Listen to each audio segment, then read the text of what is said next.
Hello, Miss. My name is Brandon Romero, and with my classmate, we're going to talk about the logical problem of bilingualism and incomplete acquisition. Okay. In the language learning process, we realize how much difficult and incredible this process may be, because this happens when an individual learns a new language when a mother tongue is already established. This process is also complex because it includes many fields which study this as an example, psychology, or in our field, applied linguistics. What is bilingualism? Bilingualism refers to the ability to speak two languages fluently. Most of the time occurs at an early age because they are exposed to adults who speak more than one language. There is another concept that is pretty related to bilingualism, that is heritage speakers.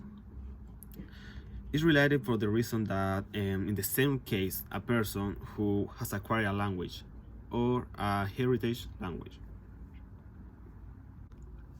We can put in few words the concept of heritage speaker.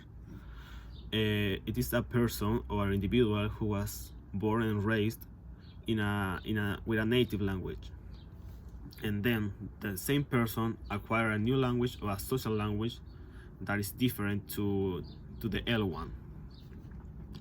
This process most commonly happen in formal education. This bilingual or heritage speaker who has acquired an heritage language will be better in the language with more exposition. A characteristic of an heritage speaker is that sometimes they show a strong knowledge of some domains of the heritage language, in contrast with their monolingual peers. Whereas, on the other hand, they may show a significant difference in grammar domains. Some studies have shown that the process of acquiring grammatical competences depend on many factors such as modality and aspect, etc. Although all this happens at 2 or 3 years of age before children go to school. Keep in mind that the process of first language acquisition occurs naturalistically at the beginning of our lives. The question here is how the competences of the grammar competences are so selectively in heritage speakers. It's also called the logical problem of heritage speaker bilingualism. If we try to answer this question, we will find the term of incomplete acquisition. This refers to, according to some researchers in the field, that heritage speakers don't acquire the language at all, for many different reasons.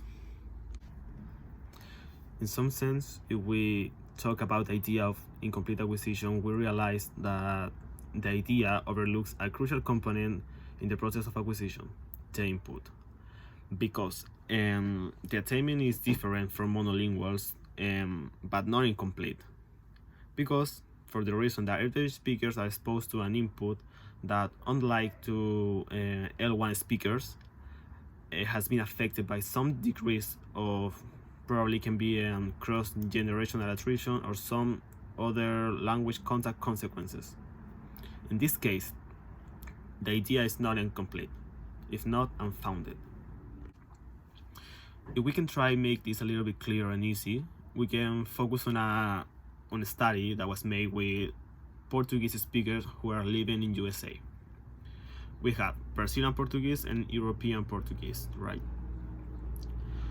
The study showed that Europeans Portuguese had better knowledge in inflected infinitives, for the reason that European Portuguese are exposed on a regular basis because they are living in Europe. They know the English language.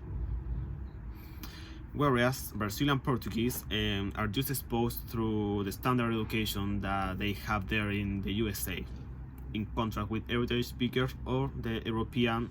Sofia Villarroel, beyond the input. Input differences alone are unlikely to explain all documented age differences.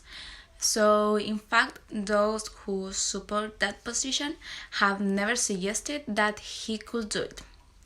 Students who are able to experience the exhaustion of their experience primarily by receiving input from native groups show difference in grammatical areas that the source cannot clearly relate to in a relation to the student's input elements. Therefore, if we can know that the speaker input ms and does not change for some attributes, then what is the difference in grammar acquisition area 2? It is correct to be called false. We still don't believe it for two reasons. So, the Universidad Católica de la Santísima Concepción in the 2013 says that it is almost impossible to determine after an autopsy. So we don't have to forget to take our MS in a state of mature knowledge. So the meaning of this, there is no way to know for sure by counting down whether something has not grown or has eroded after being acquired. The end of the first incomplete acquisition is consumed. So for this, the Montrose 2008 book considers that the population and downsizing as incomplete acquisitions, but they should be considered different. A reasonable definition of the word incomplete means that acquisition at a particular point in time is not achieved by logical extension nor completeness. So the item must provide a clue. Thus, regardless of the lost descriptor, if an asset is indeed acquired and then eroded, the asset in question is indeed fully acquired at the time of development. So Polinsky finds that drinking is likely to be the cause of some of the proven difference based on the fact that young students have shown that mature that all students do not. So we don't understand why so many polarization terms are chosen by default if it is not possible to distinguish reliable between so-called inadequate purchase and consumption by idealizing a situation where the initial difference is really under control. The second cause is that the growing clown is taken in the first place. Of course, being caught means pacing out or stopping. And for example, a student will be thinking the same thing, trying to acquire an attribute, but at some point in the acquisition process, he or she will have an increased chance of encountering that language, so where something on the right track has happened. Perhaps if done in the right direction, it will be something that can be documented in a long study of early childhood students. We expect to see that the career path of children with HS before significant exposure to most language will reasonably reflect the path of monolingual child.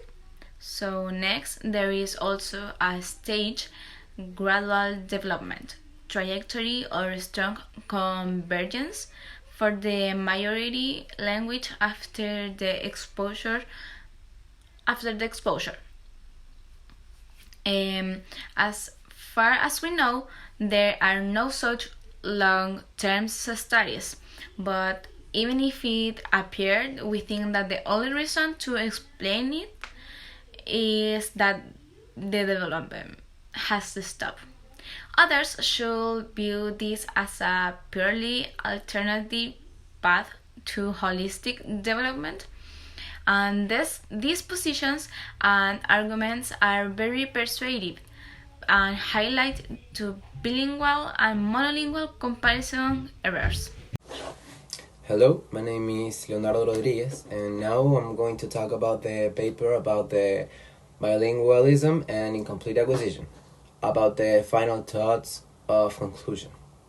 Well, heritage speakers have different outcomes, and we need to understand all the differences because are the results of many realities. The two of them, monolingual and bilingual realities, are distinctive. I want to talk about the outcomes that they work with. They have different patterns to learn, and as the research says, heritage speakers, bilingual in some ways, show competence outcomes like adult L2 learners, different from monolinguals. Despite having acquired the heritage language materialistically in early childhood, unlike the adults, L2 learner suggests that age cannot be the only or perhaps even the most deterministic factor in explaining adult L2 acquisition outcomes. This means that an L2 adult who is a wild grammar is not inferior than a bilingual. Again, it's the process of the person. There are 2 points that L2 learners and heritage speakers show in common, especially when the two languages are held constantly. The first point is they have another grammar represented in their mind because they both know and learn another language, so they are thinking almost the same at the moment to acquire a language. And actually, it's very common to forget some words doing a speech or even speaking to someone else because some words can be confusing and mixing idioms. And the second point is the consequences of learning at the level of processing. They both pass the same mind process, but the difference on this is the practice that they do to keep the language on their own. For example, it is said that heritage speakers are average better than adults, L2 learners, but just because they might practice more on be bilingual. It seems correct to consider the student's dual linguistic knowledge as an added grammar that distinguishes it from a single linguistic knowledge. Such a position requires language teachers to calculate heritage speaker grammar. Going in the right direction, the theory of formal linguistics is shown by students using two languages to critically examine their knowledge of grammar. And in a dual or both linguistic input scenarios, the language teacher interprets the results of grammar. We need to try to explain how we can and think that this plays a more important role in the general perception of language acquisition and that. Although grammatical expressions to have changed at the same time that conflicting inputs need to be handled. Linguistic expressions are generally sensitive to a wider range of factors. This is invisible to single language users who do less than bilingual users, but even when the fact of bilingual brains is the brain or the process in the mind that is a fact. And that is the conclusion about the paper of bilingualism and incomplete acquisition. Thanks.